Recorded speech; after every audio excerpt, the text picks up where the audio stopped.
The Bengali টিউশনে তোমাদের সকলকে স্বাগত। আমি শুভময়। আজ তোমাদের আইসিএসসি বোর্ডের যারা এবার বোর্ডস দিবে, মানে ক্লাস 10-এ পড়ছো, তাদের জন্য চিঠি থাকে। তোমরা সবাই জানো চিঠি থাকে। একটি থাকে বন্ধুদের কাছে চিঠি এবং একটি থাকে সম্পাদকের কাছে চিঠি, মানে একটি অফিসিয়াল এবং একটি আনঅফিসিয়াল চিঠি। দুটো চিঠি কিভাবে লিখতে হয়, কি ব্যাপার বৃত্তান্ত, নিয়ম কানুন, সব আমি এর আগের ভিডিওতে আপলোড করেছি। তোমরা প্লে লিস্টে গিয়ে দেখতেই পাবে চিঠি লেখার নিয়ম, চিঠির সব কিছু আমি ওখানে আলোচনা করেছি। বা কি ধরনের চিঠি আসতে পারে সেগুলো আলোচনা করেছি। 3টে পর্বে লিখতে হয়। উপরের অংশও শিখিয়ে দিয়েছি, নিচের অংশও শিখিয়ে দিয়েছি। শুধু মাঝের অংশটা তোমাদের নিজেকে লিখতে হয়। তো সেই মাঝের অংশটা যে নিজেকে লিখতে হয়, অনেকে বলে স্যার কি লিখবো এখানে। তো সেই কি লিখবোটাই আজকে আমি তোমাদের সাথে আলোচনা করব। আমি মোটামুটি 8-10টা চিঠি ধরো বন্ধুদের কাছে এবং 8-10টা চিঠি সম্পাদকের কাছে বা অফিসিয়াল চিঠি যেটা। তো সেই ধরনের চিঠির যে মাঝের যে অংশটা, মানে যেটা বিষয়বস্তু বলছো তোমরা, তো সেই বিষয়বস্তুটা নিয়েই আজ আমরা আলোচনা করব। দেখো, দুটি পর্বে আমি আলোচনা করব। এক জায়গায় ধরো বন্ধুদের কাছেই শুধু রাখলাম, আর এক জায়গায় শুধু সম্পাদকের কাছেই রাখলাম। তো এই দুটো পর্বে দুটো ভিডিও আমি আপলোড করবো, এই ভিডিওগুলো একটু দেখে নেবে তোমরা। আর যদি কোনো কমপ্লেন থাকে, মানে ভুলভ্রান্তি তো হতেই পারে মানুষ মাত্রই, তো সেই ভুলভ্রান্তি যদি হয় তো সেক্ষেত্রে আমাকে কমেন্ট বক্সে জানাবে, আমি একটু শুধরে নেবার চেষ্টা করব। তাহলে আমরা ভালো করে পড়াশোনা আরো সামনে তোমাদের ভাই বোনরা আবার পরবর্তীকালে দিবে, তো সেক্ষেত্রে আমরা আরো ওদেরকে হেল্প করতে বেশি সচেষ্ট হব। তো সেক্ষেত্রে আমরা আরো এগিয়ে যেতে পারবো। তো চলো তাহলে বেশি কথা না বলে আমরা চিঠির যে বিষয়বস্তুগুলো সেগুলি নিয়ে আলোচনা করি। তোমার এলাকার জল নিকাশি ব্যবস্থায় সমস্যা থাকায় পাড়ার রাস্তাঘাটে জল জমছে, এই বিষয়টি জনসমক্ষে তুলে ধরার জন্য সংবাদপত্রে একটি চিঠি লেখো। বিষয়: এলাকায় জল নিকাশি ব্যবস্থার সমস্যা। আমি কলকাতা পুরসভার 7 নম্বর ওয়ার্ডের বাসিন্দা। পুরসভার দীর্ঘদিনের গাফিলতি ও আলস্যের দরুন আমাদের এলাকার প্রায় প্রত্যেকটি জল নিকাশি নালায় ময়লা জমে গেছে। দুর্দশার চরম সীমায় দাঁড়িয়ে নালাগুলো একেবারে বন্ধ হয়ে যাওয়ার মতন অবস্থা। চারিদিকে ময়লার দুর্গন্ধ পরিবেশকে আরো দূষিত করে তুলেছে। নোংরা জল নালা উপচে রাস্তায়, এমনকি দোকান ঘর অবধি উঠতে আসছে। এর ফলে মশা মাছি বাহিত নানাবিধ রোগ ছড়িয়ে পড়ছে এলাকাতে। একটু বৃষ্টি হলেই অফিস ও স্কুল যাত্রীদের রাস্তায় চলাচলের অসম্ভব হয়ে পড়ছে। এসবের ফলে আমাদের জনজীবন বিপন্ন হওয়ার দিকে এগিয়ে চলছে। চারপাশের দুর্নীতির বিরুদ্ধে প্রতিবাদ জানিয়ে সংবাদপত্রে একটি চিঠি লেখো। বিষয়: চারপাশের দুর্নীতির বিরুদ্ধে প্রতিবাদ। দেশে দুর্নীতির যে ভয়াবহ চিত্র দেখা যাচ্ছে তা আমাদের সকলকেই উদ্বিগ্ন করে তুলেছে। দুর্নীতি আমাদের দেশের সামাজিক, অর্থনৈতিক, রাজনৈতিক, শিক্ষা, স্বাস্থ্য, জীবনের প্রতিটি ক্ষেত্রে ছড়িয়ে পড়েছে। আপনার পত্রিকার মাধ্যমে আমরা দৈনিকই দুর্নীতির নানা ঘটনা সম্পর্কে জানতে পারি। কোটি কোটি টাকার ঘুষ, দুর্নীতিগ্রস্ত টেন্ডার, জনহিতকর প্রকল্পে দুর্নীতি, এসব খবর আমাদের মনে হতাশা জাগিয়ে তোলে। দুর্নীতির কারণে দেশের অর্থনৈতিক ক্ষতিগ্রস্ত হয়, সাধারণ মানুষের জীবনযাত্রার মান কমে এবং দেশের উন্নয়নের কাজ বাধাপ্রাপ্ত হয়। আমি মনে করি দুর্নীতির বিরুদ্ধে সবাইকে এগিয়ে আসতে হবে। সরকারের দুর্নীতি দমন শাখাকে আরো কঠোর হতে হবে। সাংবাদিকদেরও দুর্নীতির বিরুদ্ধে সোচ্চার হবে আপনার পত্রিকা একটি প্রভাবশালীর মাধ্যমে। তোমরা বন্ধুরা মিলে সরকারি পরীক্ষার প্রস্তুতির উদ্দেশ্যে বিনামূল্যে একটি গ্রন্থাগার স্থাপন করেছ। সেই তহবিলে কিছু সাহায্যের জন্য সংবাদপত্রে একটি পত্র লেখো। বিষয়: সরকারি পরীক্ষার প্রস্তুতির জন্য বিনামূল্যের একটি গ্রন্থাগারের তরফ থেকে সহায়তা প্রার্থনা। সরকারি পরীক্ষার প্রস্তুতির জন্য আমরা একটি বিনামূল্যের গ্রন্থাগার প্রতিষ্ঠা করেছি। আমাদের লক্ষ্য হলো পাবলিক সার্ভিসে কেরিয়ার গড়তে আগ্রহী ব্যক্তিদের জন্য একটি পরিসর গড়ে তোলা। আমরা বিশ্বাস করি যে একটি সুসজ্জিত গ্রন্থাগার সরকারি পরীক্ষার সাফল্যের সম্ভাবনাকে উল্লেখযোগ্যভাবে বৃদ্ধি করতে পারে।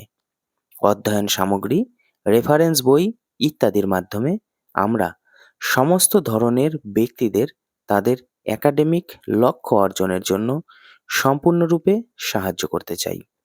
এই উপলব্ধি বাস্তবায়ন করার জন্য বইপত্র, ম্যাগাজিন ইত্যাদি কেনা, এটির রক্ষণাবেক্ষণ এবং প্রয়োজনীয় আরও নানান জিনিসপত্রের সংস্থান করার জন্য আমাদের আর্থিক সহায়তা প্রয়োজন। বাস চালকদের হঠকারিতায় পথ দুর্ঘটনার প্রতিবাদে সংবাদপত্রে একটি চিঠি লেখো। বিষয়: বাস চালকদের হঠকারিতা ও পথ দুর্ঘটনা, একটি গভীর উদ্বেগ। গতকালই আপনার পত্রিকায় বেহালা চৌরাস্তার একটি মর্মান্তিক পথ দুর্ঘটনার খবর প্রকাশিত হয়েছে। বাসের ধাক্কায় প্রাণ হারিয়েছে একটি স্কুল ফেরত কিশোর। আমাদের রাজ্যের রাস্তায় প্রতিদিনই হাজার হাজার মানুষ যাতায়াত করেন, কিন্তু বাস চালকদের অসাবধানতা, হঠকারিতার কারণে তাদের জীবন ঝুঁকিপূর্ণ হয়ে ওঠে। অতিরিক্ত গতি, মোবাইল ফোনের ব্যবহার, ট্রাফিক সিগন্যাল অমান্য করা, রেষারেষি, এই সবই দুর্ঘটনার কারণ। এই সমস্যার দ্রুত সমাধানের জন্য আমি নিম্নলিখিত ব্যবস্থা গ্রহণের দাবি জানাচ্ছি। যেমন, বাস চালকদের কঠোর শাস্তি। দুর্ঘটনা ঘটানো বাস চালকদের বিরুদ্ধে কঠোর ব্যবস্থা গ্রহণ করা উচিত। তাদের লাইসেন্স বাতিল করা, জরিমানা করা এবং কারাদণ্ড দেওয়া প্রয়োজন। নিয়মিত চেক আপ। সকল বাসের নিয়মিত চেক আপ হওয়া উচিত, যাতে করে কোনো যানবাহন মেরামতের প্রয়োজন হলে তা যেন যাত্রার পূর্বেই করা হয়। বাস চালকদের প্রশিক্ষণ।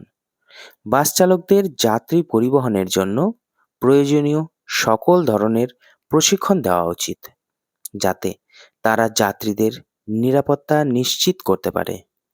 সচেতনতা সৃষ্টি। সাধারণ মানুষের মধ্যে রাস্তা পারাপারের সময় কী ধরনের সাবধানতা অবলম্বন করা উচিত সে বিষয়ে সচেতনতার প্রচার। পুলিশ মোতায়েন। জনবহুল মোড়গুলিতে এবং স্কুলের সামনে যান নিয়ন্ত্রণের জন্য যথেষ্ট পুলিশ মোতায়েন আবশ্যক। মশার উপদ্রবে তোমাদের পাড়ায় ঘন ঘন ডেঙ্গি, ম্যালেরিয়া হচ্ছে, একথা জানিয়ে সংবাদপত্রে একটি পত্র লেখো। বিষয়: গড়িয়া এলাকায় মশার উপদ্রব ও রোগের প্রাদুর্ভাব। আমাদের এলাকায় মশার উপদ্রব ভয়ঙ্কর রকম বৃদ্ধি পেয়েছে এবং ডেঙ্গি, ম্যালেরিয়া জাতীয় রোগ প্রায়শই দেখা যাচ্ছে। দিনের বেলায় এবং রাতের বেলায় মশার কামড়ে আমরা বিরক্ত হচ্ছি। ছোট বাচ্চা থেকে বয়স্ক সবাই এই সমস্যার শিকার হচ্ছি।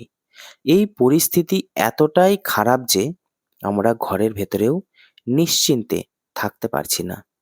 রাত্রে শুধু নয়, দিনেও মশারি ছাড়া বসার কোনো উপায় নেই। আমরা চাই আপনার পত্রিকার মাধ্যমে সংশ্লিষ্ট কর্তৃপক্ষের দৃষ্টি আকর্ষণ করতে, যাতে তারা দ্রুত এই বিষয়ে ব্যবস্থা নেন।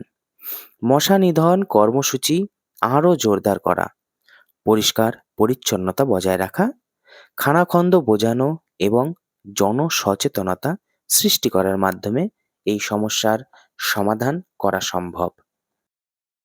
তোমাদের পাড়ায় ঘন ঘন লোডশেডিং হচ্ছে, এই বিষয়ে সংবাদপত্রে একটি অভিযোগের চিঠি লেখো। বিষয়: পাড়ায় ঘন ঘন লোডশেডিংয়ের সমস্যা।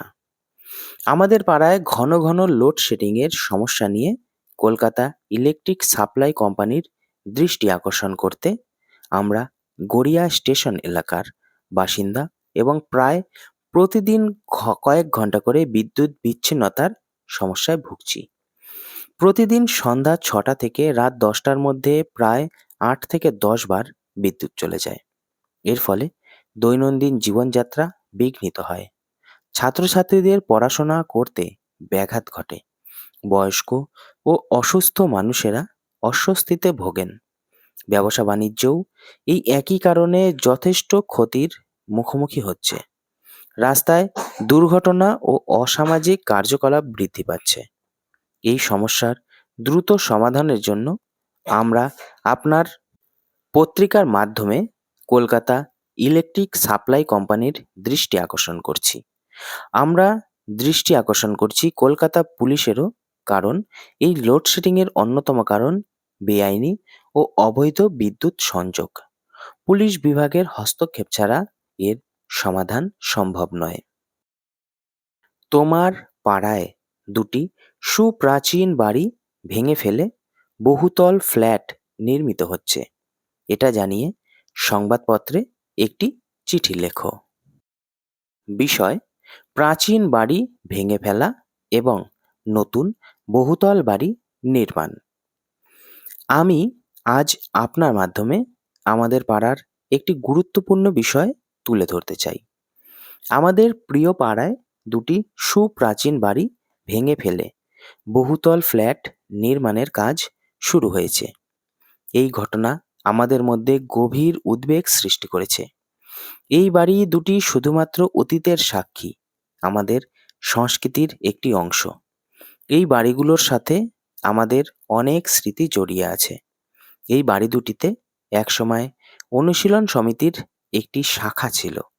বহু স্বাধীনতা সংগ্রামী এখানে একসময় আত্মগোপন করেও থাকতেন। এই বাড়ি ভেঙে ফেলা মানে আমাদের সেই স্বর্ণময় অতীতকে ভুলে যাওয়া। নতুন বহুতল ফ্ল্যাট নির্মাণের হলে আমাদের পাড়ার চেহারা সম্পূর্ণ বদলে যাবে। ঘনবসতি, যানজট, পরিবেশ দূষণ, এইসব সমস্যাও বেড়ে যাবে। কিন্তু আমরা চাই আমাদের পাড়া আগের মতোই সুন্দর ও শান্ত থাকুক। আমি অনুরোধ করব, এই চিঠিটি আপনার সংবাদপত্রে প্রকাশিত হলে জনসচেতনতা সৃষ্টি হবে। আমরা চাই এই নির্মাণ কাজ বন্ধ হোক এবং আমাদের প্রাচীন বাড়ি দুটি সংরক্ষিত হোক। গ্রামে হাসপাতাল ও স্বাস্থ্য পরিষেবার অভাবের কথা জানিয়ে স্বাস্থ্য আধিকারিককে একটি পত্র লেখো। বিষয়: আমাদের গ্রামে হাসপাতাল ও স্বাস্থ্য পরিষেবার দুরবস্থা। আমাদের গ্রামে স্বাস্থ্য পরিষেবার মান অত্যন্ত দুর্বিষহ। আমাদের গ্রামে কোনো সরকারি হাসপাতাল নেই। সামান্য অসুখ বিসুখেরও আমাদের অনেক দূরে হাসপাতালে যেতে হয়। ফলে জরুরি চিকিৎসা কখনোই পাওয়া যায় না। বিশেষ করে গর্ভবতী মহিলাদের জন্য এই অবস্থা আরও ভয়াবহ। প্রসবকালীন জটিলতা দেখা দিলে তাদেরকে অনেক কষ্ট সহ্য করে দূরবর্তী হাসপাতালে যেতে হয়। আমরা অনুরোধ করছি, আমাদের গ্রামে একটি ছোট হাসপাতাল বা স্বাস্থ্যকেন্দ্র স্থাপন করা হোক। এছাড়াও নিয়মিত মেডিকেল ক্যাম্প পরিচালনা করা হলেও গ্রামবাসীরা অনেক উপকৃত হবে। উৎসবের সময় তোমার পাড়ায় অস্বাভাবিক জোরে মাইক বাজানো হয়। এই বিষয়ে অভিযোগ জানিয়ে পৌরপিতাকে একটি পত্র। বিষয়: উৎসবের সময় অতিরিক্ত শব্দ দূষণ। সাম্প্রতিককালে আমাদের পাড়ার অনুষ্ঠিত উৎসবের সময় অসম্ভব জোরে মাইক বাজানোর কারণে অত্যধিক শব্দ দূষণের বিষয়ে আমার গভীর উদ্বেগ জানাতে এই পত্র লিখতে বাধ্য হচ্ছি। বিবর্ধিত শব্দ এতটাই জোরে যে এটি প্রত্যেকের বাড়ির শান্তি ও নিস্তব্ধতাকে ব্যাহত করে এবং অনেক বাসিন্দার উল্লেখযোগ্য অস্বস্তি সৃষ্টি করে। বয়স্ক ব্যক্তি, শিশু এবং পশু পাখিদের কাছে এই শব্দ যন্ত্রণাদায়ক। শব্দের মাত্রা সম্ভবত 100 ডেসিবেল ছাড়িয়ে যায়। এর ফলে পড়াশোনায় মনোনিবেশ করা, ঘুমানো বা এমনকি কথোপকথন করা অসম্ভব হয়ে পড়ে।